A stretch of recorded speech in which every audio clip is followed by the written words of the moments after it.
বরাবরের মতো এবারও কুমারী মায়ের পুজো হল আনন্দময়ী কালীবাড়িতে। শুক্রবার আনন্দময়ী মায়ের ১৩০তম আবির্ভাব দিবস উপলক্ষে এই পূজা সম্পন্ন হল। কুমারী মা হিসেবে যিনি পূজিতা হলেন তার নাম জয়স্মিতা চক্রবর্তী। ৫ বছর বয়স তার। বাবা জয়দীপ চক্রবর্তী, বাড়ি হাপানিয়া এলাকায়। মা সুস্মিতা ভট্টাচার্য। এই পূজাকে ঘিরে আনন্দময়ী আশ্রমে ভক্তদের ভিড় উপচে পড়ল। এবার আমাদের মায়ের ১৩০তম জন্ম বার্ষিকী, যেটা আমাদের চলছে ৩রা মে থেকে আজকে ১৬ মে। আজকে মহাপ্রসাদ দেওয়ার মাধ্যমে আজকে সমাপ্তি ঘটবে। কালকে সারা রাত্রি আমাদের সৎসঙ্গ ছিল। তো সকালবেলা এখন কুমারী পূজা সম্পন্ন হলো এবং উদয়স্ত কীর্তন শুরু হলো। সন্ধ্যার সময় কীর্তন শেষ হবে।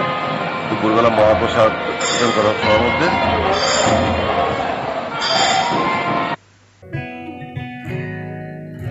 জুড়ে থাকে বাঁধন আপনার চেয়েও আপন, জুড়ে থাকে বাঁধন আপনার চেয়েও আপন।